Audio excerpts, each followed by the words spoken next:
Bridget Sicsko and Lydia Bagarozza, welcome to Listening with Leaders. You guys are the co-founders of a company called Visibility on Purpose, which teaches entrepreneurs and business owners how to pitch to the media.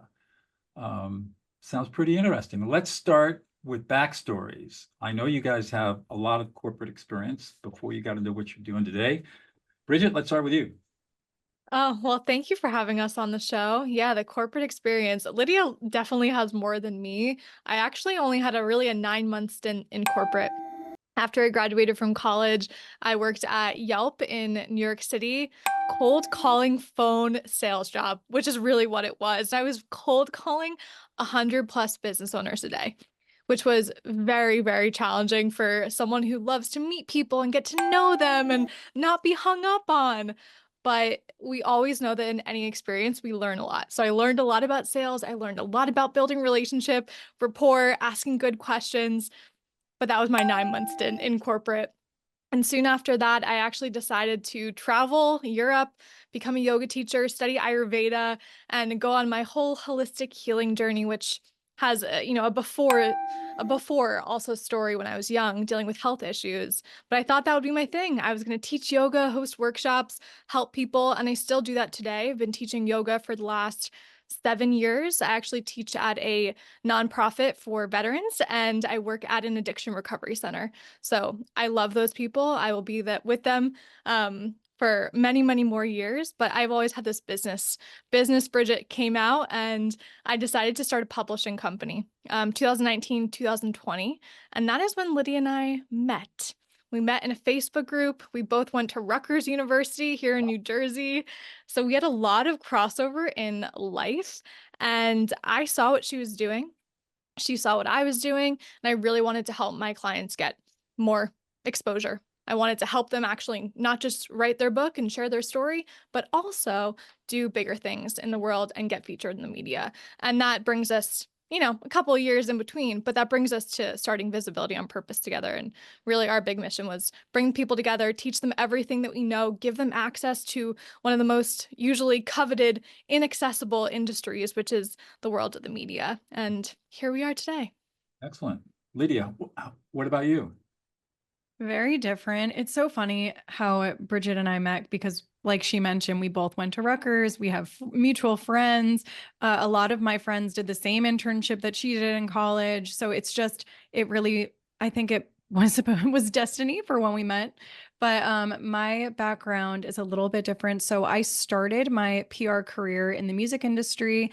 I was working at an agency that had clients that were Grammy Award winning artists, big record labels under like Sony, under Warner Brothers. So I was really in it, and I thought that that's what I wanted to do. I have been music obsessed since I could remember. And I got there and I burned myself out to the point where I was having nerve pain. I didn't realize it was all related to anxiety. I thought I had carpal tunnel. Fun fact, I did not have carpal tunnel, but it was just really interesting. So I kind of sparked my healing journey, if you will. So both of us have a very similar story in that respect, where I was diving into the mind body and trying to understand like why I was so stressed. Like I got to this career that I wanted my whole life, and it wasn't something that satisfied me at all. So I shifted into beauty, fashion, and lifestyle, and worked at a different agency. So that was really spearheading campaigns for products sold at major retailers like Target, Ulta, Sephora.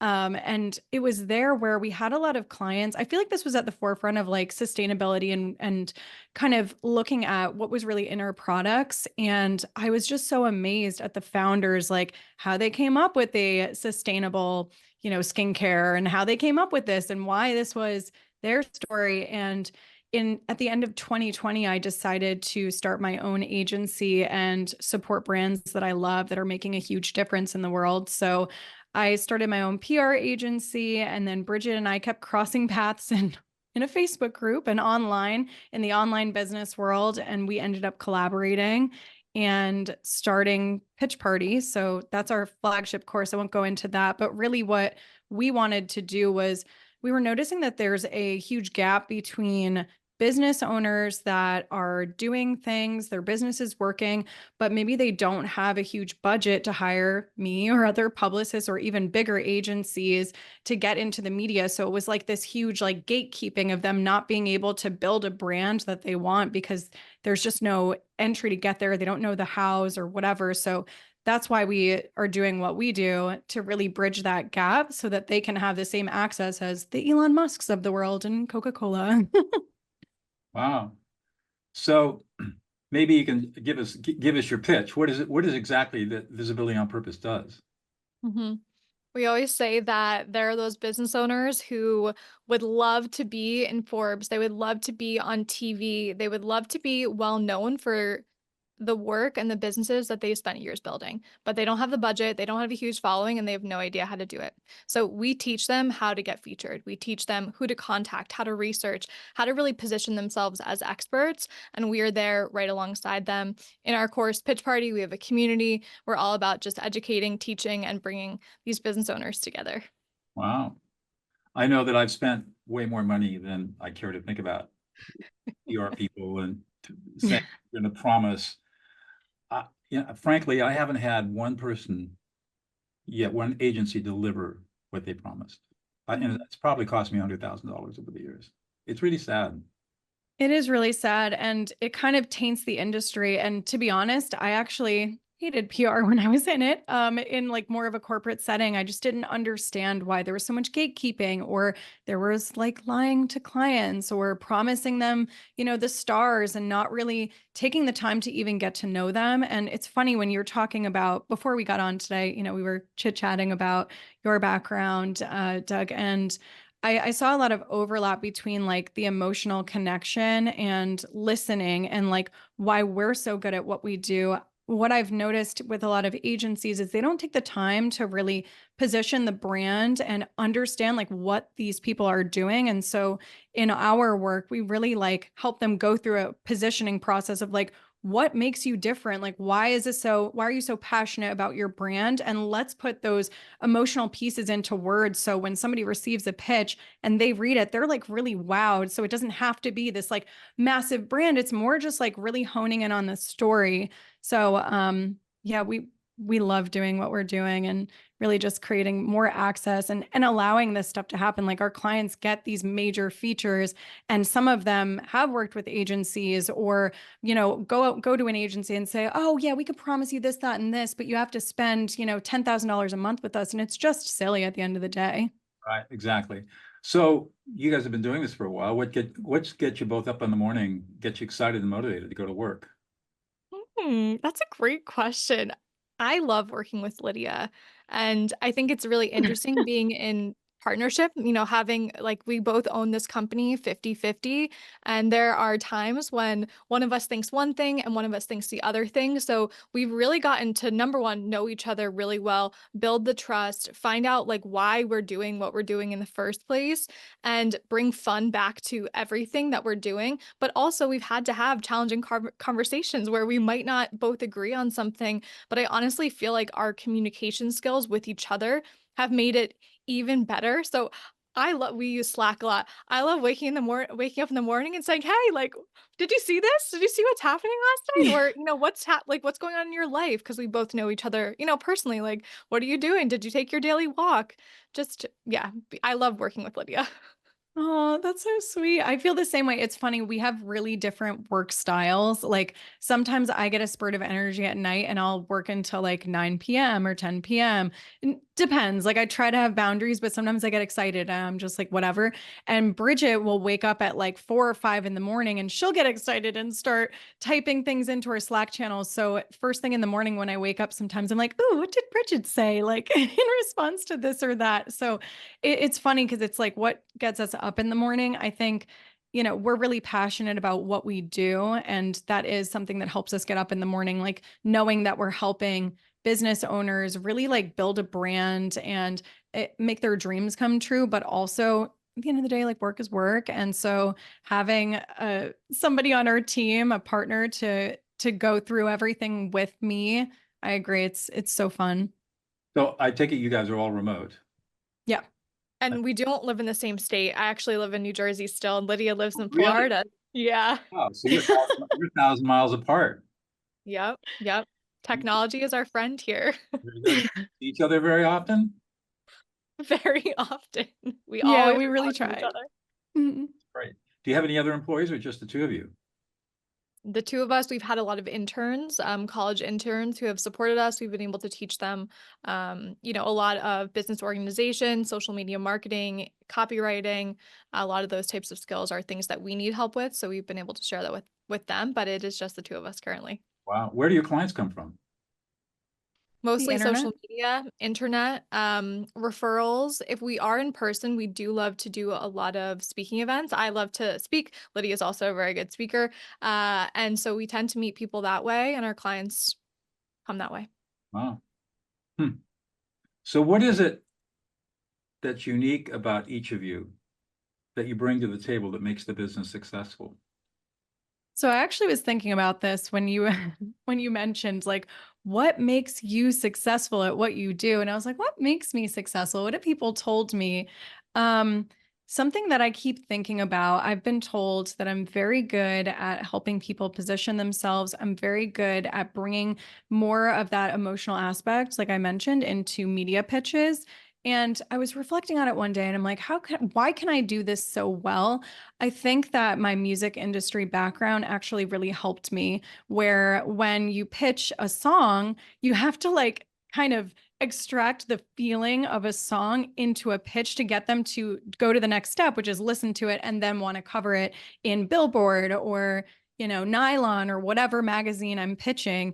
And I take that same principle and bring it into work with our clients. So we again spend a lot of time in the positioning and the foundations of the pitch, and then once you have your media pitch, we say like, go do the research and reach out to the right people. But I really think about that as a big success point in why I'm good at what I do, I would say. Wow. What about you, Bridget? Mhm.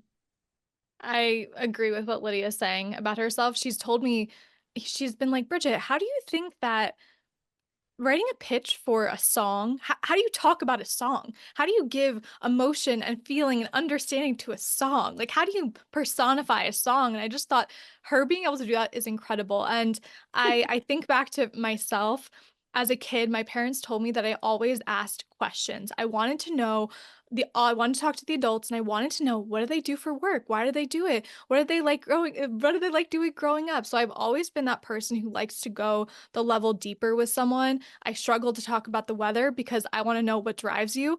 I want to know what you're passionate about. I know what you want to know what you're excited about. And I think that beautifully translates into the work that we do, because we get to figure out, okay, what are those pieces that makes this brand come alive and that makes this founder stand out in a sea of other, startup founders or health coaches or nutritionists. And we get to find and really kind of harness and identify whatever their genius is, and then bring it to life and bring it to the world. So I think personality wise, me just being who I am has allowed me to ask the right questions and then pull the right information out.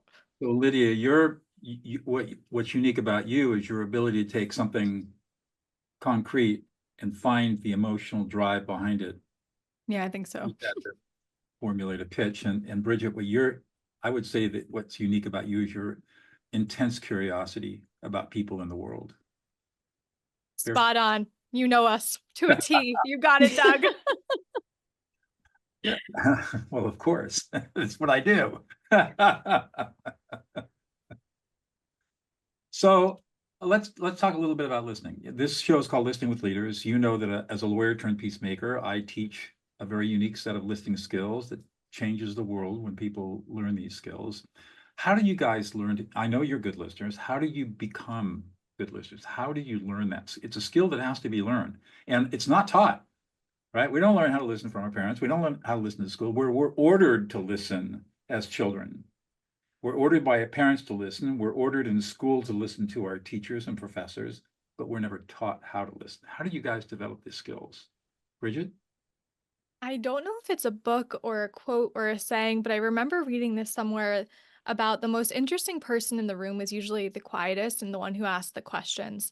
And I feel like I picked up on that earlier on. I do like to talk. I'm very extroverted, but in some situations I will be more so of a fly on the wall and kind of under of a group, an entity, a room to really understand what's going on. So I do like to sit back and observe.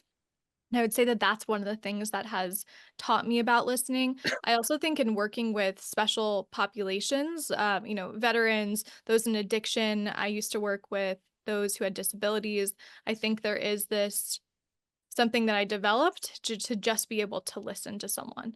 When they tell me their story, when they tell me what they're experiencing, it's not about me to have any opinion. It's really just about me to give them space and to let them feel seen for whatever they're experiencing. So I think life situations have taught me a lot about that. Yeah.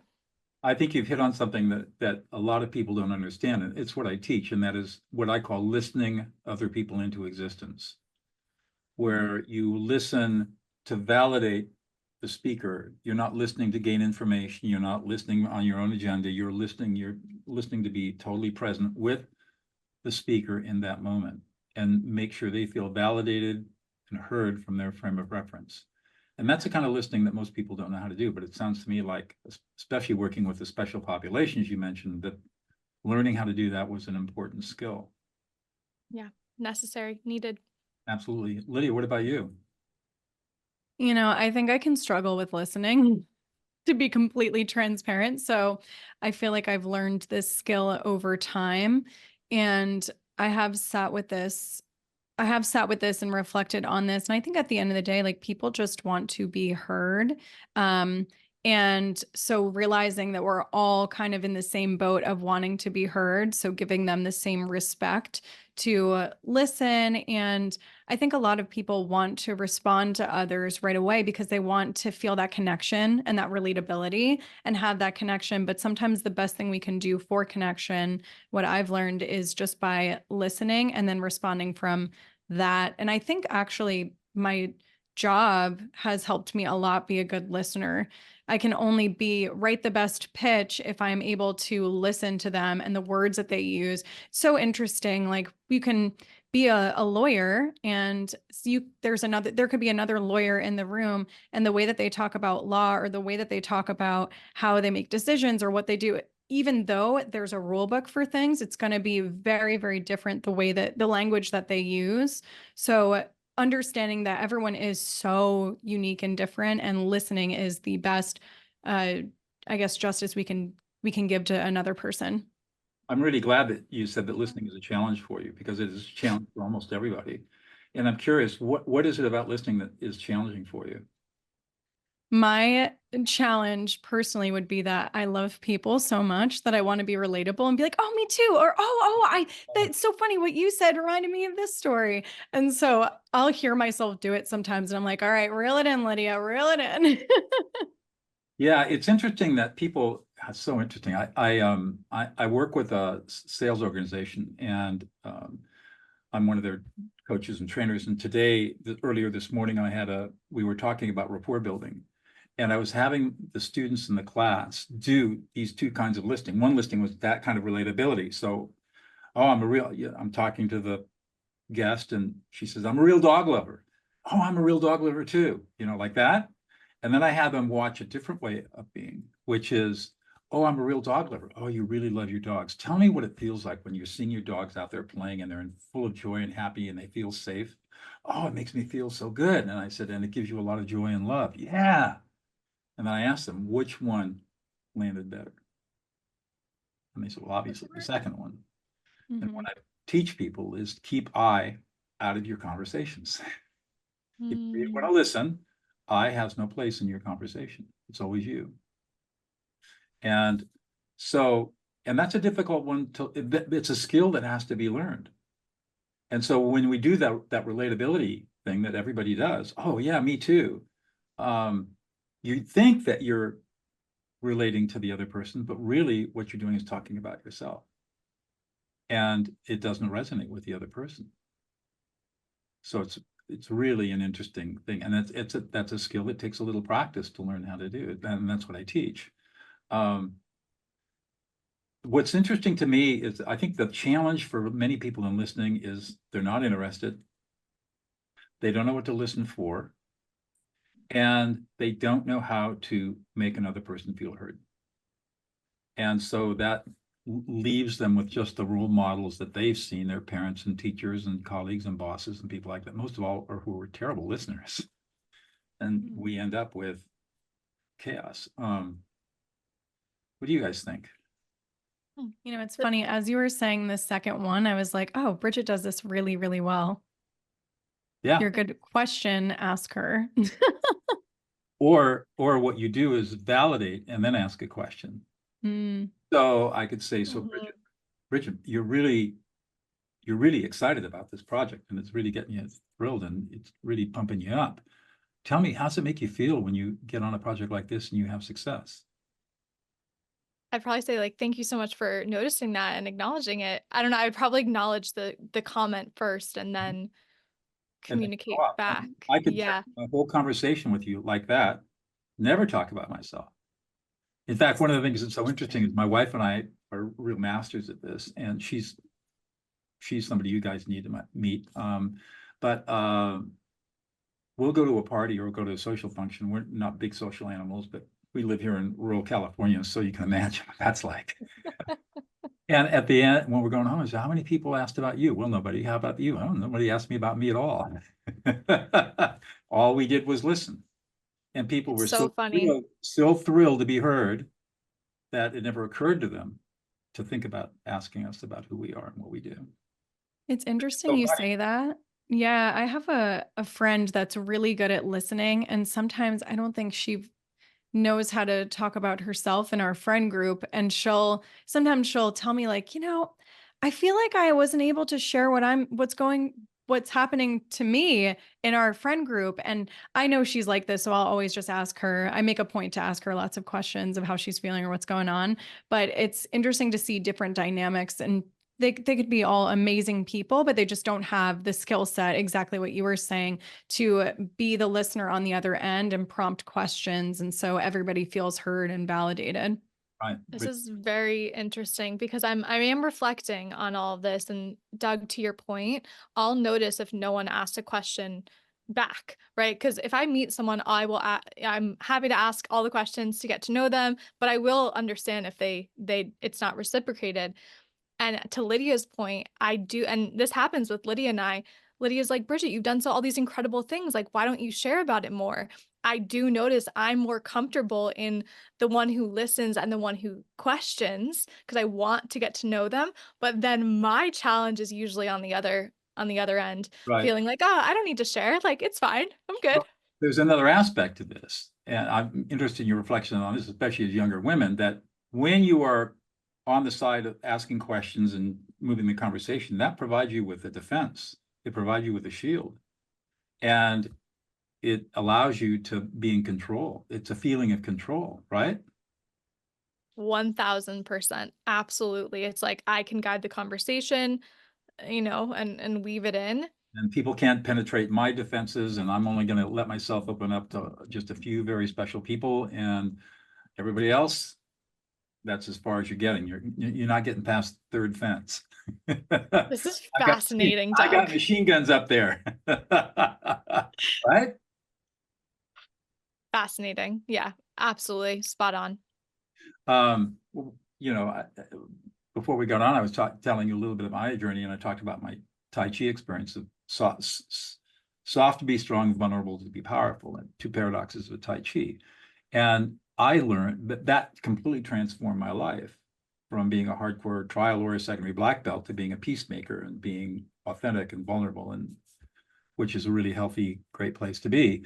And what happens is when you get to that space, I don't ever feel the need to defend myself. I don't feel those barriers that I used to have, all the walls that I had up, I don't feel like I need them anymore. I can feel like I can walk into any situation, doesn't matter how intense it is, and be perfectly calm and comfortable and confident and compassionate, and know exactly what to say and how to say it in the moment to bring peace to the room. And that's a really cool place to be. It's a really cool place to be. Not having to worry about that being defensive, like, I don't want you to see the real me. Yeah. Bridget, was it you that sent me a video on Tai Chi? Somebody sent me Tai Chi. recently. Was it Very you? possibly. I'm not sure. I have practiced it before, not to any expert Huh. status level at all, but I was at an ashram once and they had a morning Tai Chi class, and I was like, oh, I'm gonna try this. And I just loved using the breath and like some simple movement. It was very peaceful, honestly, but powerful in the same regard. Like you felt your own strength, but not in a fighting way. It's an interesting practice with many, many layers to it. Most people practice it sort of as a contemplative practice, like yoga. I studied it as a martial art and spiritual practice, and that led me into understanding ki or chi. I can blow business cards across the table with my energy. It's pretty wild to watch. And that led me into learning how to become a healer, energy healer. Mm. You'd never know that, but yeah, I'm a certified energy healer, pranic healer. And I mean, it's just amazing where life takes you, right? Mm-hmm. Wow. Mm-hmm. It sounds to me like all of us have very businessy type of mindset, but then we all have a very spiritual side. I'm also super into that. I have my Reiki 1 certification. Bridget has been a yoga instructor for how many years now? You've taught how 7,000. many classes? My wife is a internationally known sound healer Wow. and is really Mm, well known in that field as in terms of mm, sound healing and energy work. And so it's pretty interesting. I think, I don't know, you guys sound like you might resonate with it. If our work is not reflecting our spiritual path, then it has no meaning. And it just becomes something, to your point, Lydia, burns you out. But if you're practicing your beliefs by what you do every day, there's no burnout. It's a constant replenishment. mhm. Yeah, I definitely agree with that. And I think for a lot of people, they are, get to a certain point in business where they think that they need this because it looks great or it's cool. I mean, even speaking for myself, I loved music, but also thought it would be so cool to work with musicians. And then I got there and I was like, this is not right for me. And so I would never have guessed in a million years, me and Bridget would have visibility on purpose if you asked me, 5 years ago and doing what we do. But it brings me such joy. It brings us such joy to be able to help people take what their passion is, whatever it is. Typically it has something to do with like a deep connection of spirituality. And this is what I find so cool. Like it could be something so simple. It could be like, I don't know, a product, like a skincare product that seemingly doesn't look like it has a deep connection, but maybe underneath those layers, they love sustainability and they put their, they have an herbalism background and they put herbs in it, and this product really represents something that gets them up to do their work every single day. So yeah, I'm so excited. I'm so happy that you shared your story with us too. I just feel like there's so much resonance in all of us, and it's so interesting to see what's behind the screen or the writer profile. I told you I found you originally on Medium, so very cool. Yeah, we all lead really fascinating journeys. I found that my life didn't really start until I turned 50. And I left the practice a while. That was the smartest thing I ever did. Don't make nearly as much money, but I served more people in a day than I served 22 years as a lawyer. And that's, to me, what makes life great, is serving others. Mhm. And that's what you guys are doing. I love Yeah. a bunch of different, I mean, Bridget, you're out there doing yoga. You don't get paid for that, probably. It's all volunteer work. And you're working with these populations that need the gift that you can give. And that's really powerful. Mhm. And Doug, those, do you know your human design by any chance? my human what? Human design. We're going to talk about it afterwards because All right, no, I don't, but we can talk about it later. All right, one more question. I could talk for you guys forever, but I want to keep these. My audience has a short attention span, and I want to respect. um, Lydia, what's one thing about you that we would never know about unless you revealed it to us? oh gosh. What is one thing? Let's see. Um, I love being creative and I love doing crafts. So I love drawing, I love painting. I also play guitar, not very well, but I do. That's actually, you can see my paintings right here. I started working on one. Yeah, I have them behind me. But yeah, I love just being creative. And I don't think a lot of people know that about me because I present myself as a very business focused gal on the internet. Right. You would never know that I play jazz violin. So cool. How about you, Bridget? Well, I feel like I got I don't know. I never know how to say like phrases, but now that I know the question, I got to think about it for a moment. So thank you guys. I would say I love doing home projects, and it's not something I talk about all the time, but these dressers behind me, they were actually salvaged just for free off the side of the road. And Wow. I love like refinishing things, painting things, changing the hardware. I love changing around my space, and I've always loved that since I was a kid. I used to redo my bedroom every single year, and it would drive my mom batty because she's like, Bridget, not the walls again. You don't need a new comforter. And I think, understanding what it is I understand that when we shift our space, we shift our energy, and we create space for things in our life. So I think there's just still that part of me that loves to do these little projects because I know the shift it makes in me too. Absolutely. So interesting you should say that. My wife has the same thing. And I tell her every time she gets into one of her moving modes, I say, thank God I'm not blind. Yeah. Oh, so funny. I love that. Ladies, it's been a great conversation. Thank you so much for Thank your time. you. Thank you, Thank Doug. This was you. amazing.